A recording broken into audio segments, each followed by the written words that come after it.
Cold night, dark sky, walking alone tonight. Feel the world when it sighs. Oke, assalamualaikum warahmatullahi wabarakatuh. Selamat siang anak-anak semua. Jadi kita lanjutkan materinya untuk pengenalan aplikasi pembuatan gambar dan desain di personal komputer ataupun di laptop. Oke, yang pertama-tama kita mau kenalkan macam-macam aplikasi yang bisa digunakan. Apa sih yang umum digunakan? Biasanya di sini ada Photoshop, Corel, Adobe Illustrator, InDesign ya, untuk produk yang umum digunakan. Kenapa kita ngebahas ini? Karena nanti kita akan ngebahas masing-masing sesuai fungsi dan peruntukannya. Misalnya gini, Photoshop itu untuk apa sih? Biasa digunakan untuk apa? Dan Corel untuk apa? Oke, jadi kita langsung bahas aja masing-masing fungsi dan kegunaannya. Oke, yang paling pertama sering digunakan itu biasanya bentuknya Photoshop. Ya, Photoshop itu untuk apa sih? Photoshop biasa digunakan untuk manipulasi foto. Jadi kalau kalian biasa menggunakan aplikasi Canva, CapCut, kalian akan melihat gambar-gambar yang mungkin lebih gampang ditempel-tempel atau disambung-sambung ya. Sementara untuk di Photoshop ini kita gunakan karena kita membutuhkan efek-efek khusus yang nggak mungkin kalian gunakan hanya dengan aplikasi template ya. Jadi kita membutuhkan aplikasi yang namanya Photoshop. Jadi misalnya kalau kalian mau bikin poster-poster film seperti ini ya, poster seperti ini kalian akan membutuhkan efek-efek yang nggak mungkin kalian gunakan, kalian tempel-tempel aja, tapi kalian membutuhkan aplikasi namanya Adobe Photoshop. Jadi seperti ini, misalnya kalian mau lihat tulisan timbul, terus cahaya api, kalian akan membutuhkan aplikasi Photoshop. Jadi seperti ini, misalnya ini juga sama, pemainan cahaya, gradiennya dan lain-lain itu hanya bisa digunakan di aplikasi Photoshop. Itu yang pertama. Kenapa kita membutuhkan Photoshop? Oke, selanjutnya kita coba apa sih aplikasi Corel. Corel biasanya lebih sering digunakan untuk pembuatan poster, buku, majalah yang ada di dunia percetakan umumnya ya. Misalnya gini, kenapa kita mesti gunakan ini? Karena di sini lebih familiar untuk desain percetakan, entah itu brosur, buku, spanduk dan lain-lain.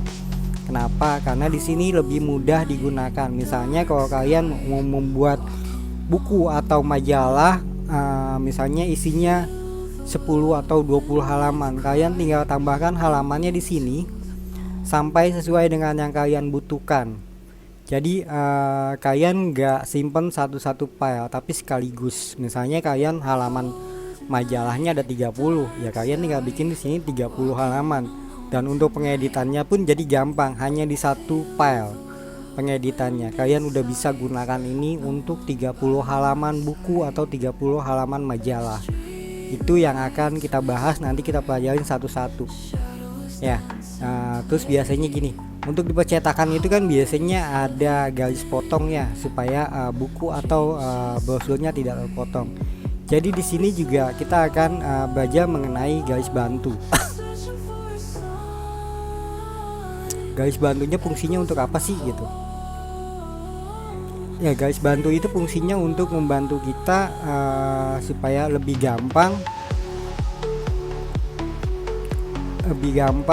untuk pengaturannya. Misalnya gini, di sini kalian bisa lihat ini ada garis bantu, garis potongnya. Ya, jadi biasanya untuk pembuatan mockup, pembuatan packaging produk, kita membutuhkan alat bantu supaya lebih gampang pengaturannya. Ini makanya kita bilang di program Corel ini lebih gampang. Misalnya gini, contoh, kita lihat contohnya.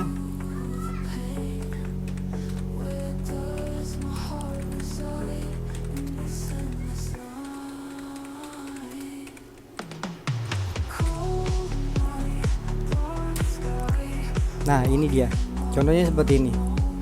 Jadi kalau kalian lihat garis-garis potong seperti ini, nah ini kita lebih gampang menggunakan aplikasi Corel. Jadi kalau kalian nanti yang bergerak di bidang desain packaging produk seperti ini, kalian mungkin lebih nyaman menggunakan aplikasi Corel. Itu kelebihan dan kekurangan Corel sama Photoshop. Selanjutnya kita coba bahas tentang apa sih Adobe Illustrator. Oke, jadi Adobe Illustrator itu lebih fokus untuk pembuatan vektor ya, entah vektor, entah logo, entah desain. Jadi kalau misalnya kalian lihat di sini ada macam-macam logo, kita buatnya bukan di Photoshop, karena kalau di Photoshop nanti bentuknya JPEG ya. Sedangkan di sini biasanya kenapa kita buat berbentuk vektor? Karena nanti misalnya di sini ternyata logo yang kalian ingin gunakan pengen diedit, diganti warnanya, karena berbentuk vektor kalian lebih mudah menggunakannya, digunakan kembali. Misalnya seperti ini.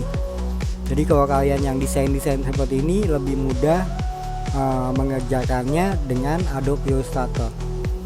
Ya, contohnya misalnya kayak gini. Nah ini pekerjaan yang saya buat dengan Adobe Illustrator. Kenapa saya buat seperti ini? Agar nantinya pembeli yang mendownload gambar saya bisa diedit kembali sesuai apa yang mereka inginkan. Itu fungsinya Adobe Illustrator. Jadi kita ngebahas desain-desain ini untuk apa aja.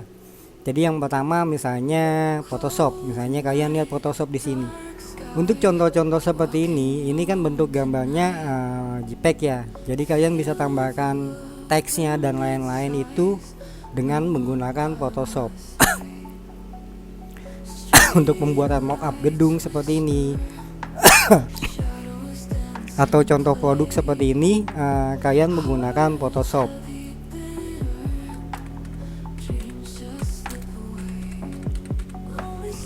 Jadi nanti kita akan pelajari satu persatu program-programnya apa aja. Jadi untuk desain kita, desain komunikasi visual nggak tergantung hanya dengan template, tapi kita juga membuat. Jadi kalau kalian selama ini kita masih belajar manual menggunakan template yang ada. Next kedepannya kita udah belajar membuat sendiri. Masing-masing mempunyai fungsi yang berbeda-beda. Jadi kita lanjutkan. Kalau kemarin bahasannya kita secara manual aja, next nanti kita langsung praktek apa yang dimaksud dengan Photoshop, apa itu AI, apa itu Corel, fungsi dan kegunaannya untuk apa. Oke, jadi di sini kita cuma mengenal dasar-dasarnya aja dulu. Jadi dasar-dasarnya apa? Misalnya di sini. Kalau Photoshop itu untuk ngedit apa sih? Misalnya kalian mau ngedit potong, ngedit background, ngedit dan lain-lain. Itu kita biasanya ngeditnya di sini. Misalnya ini. Nah, ini kan bentuknya bukan vektor ya. Jadi gimana kalian ngasih warnanya, ngasih kodenya, misalnya di sini. Ya, kalau kalian mau kasih efek apa di sini, mau kasih blur, mau kasih nice-nya, stylenya, kalian bisa gunakan di sini. Jadi kalau kalian mau gunakan efeknya di sini, kalian tambahkan efek. Misalnya di sini kita misalnya tambahkan efek cahaya. Kalian bisa ambil download efek cahayanya, kemudian kalian tambahkan di sini. Jadi itu dia fungsinya kita manipulasi foto untuk Photoshop. Ya, untuk Corel ya itu dia tadi. Misalnya kita buat packaging produk. Jadi packaging produk misalnya seperti ini. Ya, jadi potong-potongannya, garis bantunya, desainnya ini kita buat di sini. Jadi nanti di percetakannya udah tinggal setting dan potong aja, karena kita udah membuat garis-garis potongnya. Misalnya di sini kita tambahin garis potongnya kayak gini. Nah, untuk minggu ini kita belajar dasarnya dulu. Nanti minggu selanjutnya kita akan bahas detailnya satu persatu. Ya, jadi untuk Corel umumnya seperti ini biasanya. Oke, tadi Photoshop udah, kalau udah, next kita lanjut ke pembuatan di Adobe Illustrator. Biasanya untuk apa sih? Nah, ini kita bentuknya vektor. Jadi kalau bentuknya vektor seperti ini, gimana sih cara bikinnya?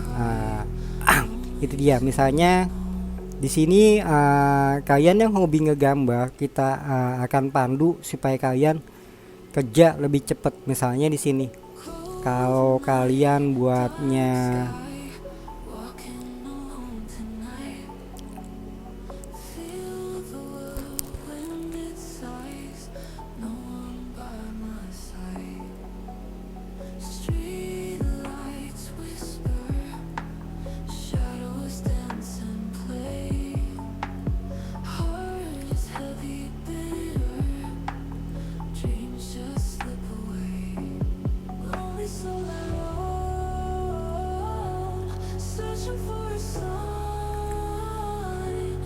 Echoes of my home, fading Oke, sebentar ya.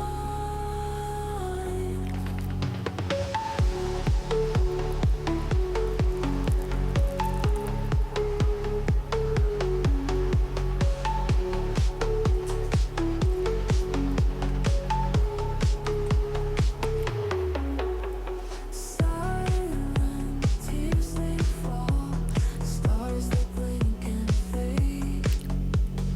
Memories build a wall, joy just seems to wait. Lost in thought again, wandering to the pain.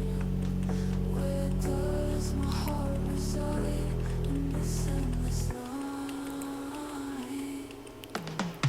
Cold night, dark sky, walking all alone. Feel the whirlwind it cry, lonely to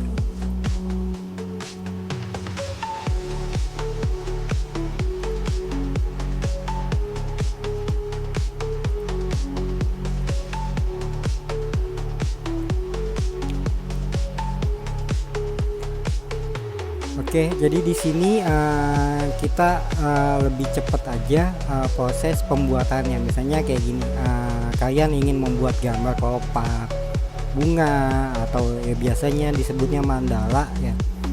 Nah, di sini kita lebih mudah, lebih cepat aja. Jadi kita tinggal copy paste dengan yang udah ada di sini. Misalnya kita udah jadi satu ini ya. Kalian group, misalnya shift up tekan, kalian bisa buat sebanyak mungkin yang kalian mau. Jadi seperti ini. Jadi prosesnya lebih gampang aja, lebih cepet ya. Jadi kalau kalian gambar manual kan nggak mungkin ya. Sementara di sini kalian bisa buatnya nggak habis satu-satu. Jadi kalau kalian lihat contohnya seperti ini, ya kalian lihat contoh seperti ini, kita nggak buat satu-satu lagi, tapi kita udah manual, rotate saja langsung semuanya dan otomatis mereka akan tersambung menjadi satu. Jadi nggak digambar manual. Itu aja kelebihannya untuk materi pengenalan aplikasi desain di personal komputer ataupun di laptop. Next, untuk minggu depan kita akan bahas lebih detailnya satu-satu. Apabila kalian ada pertanyaan, boleh langsung ditanyakan di kolom komentar. Terima kasih untuk waktunya. Wassalamualaikum warahmatullahi wabarakatuh. sky.